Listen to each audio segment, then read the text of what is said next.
নমস্কার বন্ধুরা। তো techno Pova series India Bangladesh দু জায়গায় খুবই পপুলার।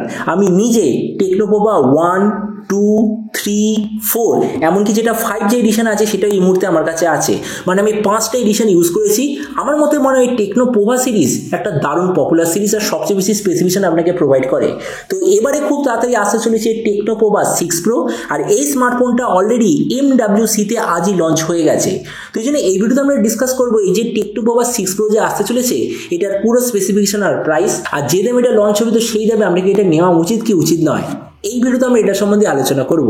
তো চলুন শুরু করা যে ভিডিওটা কোনো সময় নষ্ট না করে, আপনি যদি গ্যাজেটওয়াল বাংলা চ্যানেলে প্রথমবার আসেন আর কোনো বাংলা টেক ভিডিও ডেইলি দেখতে চান তাহলে গ্যাজেটওয়াল বাংলা চ্যানেলটা সাবস্ক্রাইব অবশ্যই করে নেবেন। তো প্রথমে আলোচনা করবো এটা ডিজাইন সম্বন্ধে। যেমন আপনি দেখতে পাচ্ছেন এবারে যে টেকনো পোভা 6 প্রো পেছন দিক থেকে দেখতে হবে এক্স্যাক্টলি এরকম। ফোনটা আপনি টোটাল দুটো কালারে পাবেন, একটা হলো ব্ল্যাক একটা গ্রিন। আর এর যে পেছন দিকে যে মেটেরিয়াল সেটা হলো গ্লসি টাইপের হার্ড প্লাস্টিক ব্যাক কভার। এর থিকনেস হলো 7.9 মিলিমিটার আর ওয়েট 198 গ্রাম। ডিসপ্লের দিক থেকে এতে আপনি পাবেন 6.78 inch full HD plus 120 hertz AMOLED display, তার সঙ্গে 240 হার্জের টাচ সাম্পলিং রেট, 1300 নিটসের brightness, 20:9 aspect ratio, 93% screen to body ratio. আর এই ডিসপ্লেতে যে কি প্রোটেকশন আছে সেটা সম্বন্ধে কোনো প্রপার ইনফরমেশন নেই। তো আমরা সোজা কথা বলতে গেলে প্রাইস পয়েন্টের হিসাবে একটা দারুণ ডিসপ্লে এতে আপনি পেয়ে যাবেন। প্রসেসরের দিক থেকে আছে ডাইমেনসিটি 6080 5G প্রসেসর। ক্যামেরার দিক থেকে আপনি পাবেন 108, 2 আর 0.8 মেগাপিক্সেলের রিয়ার ক্যামেরা, তার সঙ্গে 32 মেগাপিক্সেলের সেলফি। এই যে রিয়ার ক্যামেরা ওটার সঙ্গে আপনি পাবেন কোয়াড এলইডি ফ্ল্যাশ, আর ফ্রন্টের সঙ্গে আপনি পাবেন ডুয়েল এলইডি ফ্ল্যাশ। এই যে স্মার্টফোনটা টোটাল দুটো ভেরিয়েন্টে লঞ্চ হবে, একটা হলো 8/256 GB, দ্বিতীয়টা হলো 12/256 GB। র্যামের কোয়ালিটিটা LPDDR4X, মেমোরিতে আছে UFS 2.2 যেটার সঙ্গে ডেডিকেটেড SD কার্ড স্লট, মানে যেটাকে আমরা বলি 2+1 কার্ড স্লট।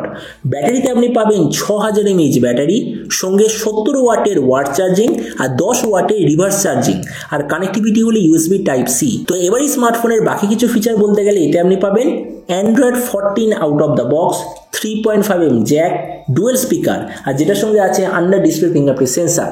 আর প্রবাবলি এবারেও আপনি পাবেন 1 বছরের মেজর OS আপডেট আর 2 বছরের সিকিউরিটি আপডেট। তো এবার সবচেয়ে মেন জিনিস, ফোনটা কি দামে লঞ্চ হবে। তো দেখুন এই স্মার্টফোনের যে আগের এডিশন মানে হচ্ছে টেকনো পোভা 5 প্রো, সেটা অলরেডি ইন্ডিয়ান মার্কেটে এখন অ্যাভেলেবেল আছে 13,000 টাকার আশেপাশে। তার মানে সে বুঝতেই পারছেন যে 15,000 টাকায় এই স্মার্টফোনটা লঞ্চ করার জন্য টেকনো অলরেডি রাস্তা তৈরি করে দিয়েছে। আর আপনাদের ভিডিওটা বাংলাদেশ থেকে দেখে থাকেন তো বাংলাদেশে এটা লঞ্চ হবার কথা ওই 25,000 বাংলাদেশি টাকার আশেপাশে।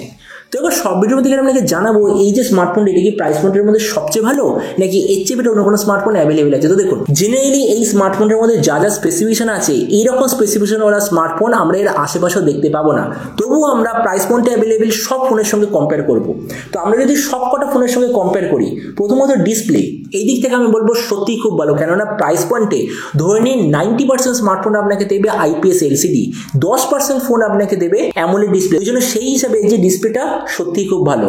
প্রসেসরের দিক থেকে অনেকেই বলবে সেই পুরনো ডাইমেনসিটি 6080, কিন্তু একটা জিনিস দেখুন ইন্ডিয়ান মার্কেটে 15,000 টাকার আশেপাশে আপনি যদি 5G ফোন নিতে চান কি পাবেন, ডাইমেনসিটি 6100 প্লাস ডাইমেনসিটি 6080, স্ন্যাপড্রাগন 695। আর এই তিনটেই প্রসেসরের যে অ্যাকচুয়াল পারফরমেন্স প্রায় সেম। তার মানে কোনো নতুন লেভেলের প্রসেসর এই মুহূর্তে অ্যাভেলেবেল নেই এই প্রাইস পয়েন্টে। তো এই জন্য সেই দিক থেকে প্রসেসরটা আমি বলবো ঠিকঠাক আছে। ক্যামেরার দিক থেকে 108 মেগাপিক্সেল রিয়ার ক্যামেরা হয়তো একটা বা দুটো ফোনে আপনি পাবেন, কিন্তু তার সঙ্গে আবার 32 মেগাপিক্সেলের সেলফি কোনো ফোনে আপনি পাবেন না। তার মানে সেই দিক মানে ক্যামেরার কম্বিনেশনটা সত্যি খুব ভালো। র্যাম আর রমের কোয়ান্টিটির দিক থেকে অবভিয়াসলি সব থেকে ভালো। ব্যাটারি আর চার্জারের দিক থেকে বলতে গেলে একমাত্র স্যামসাংয়েরই ফোনে আপনি পাবেন 6000 mAh ব্যাটারি, কিন্তু এখানে শুধু 6000 mAh ব্যাটারি নয়, তার সঙ্গে সবচেয়ে ফাস্টেস্ট চার্জার আপনি পাবেন 15,000 টাকার আশেপাশে, সেটা হলো 70 ওয়াটের চার্জার। তার মানে সেই দিক থেকে টেকনো নো ডাউট বেস্ট। আর তাছাড়া বাকি যে জিনিস যেমন হলো dual speaker, under display fingerprint sensor, এগুলো তো আপনি পাচ্ছেন।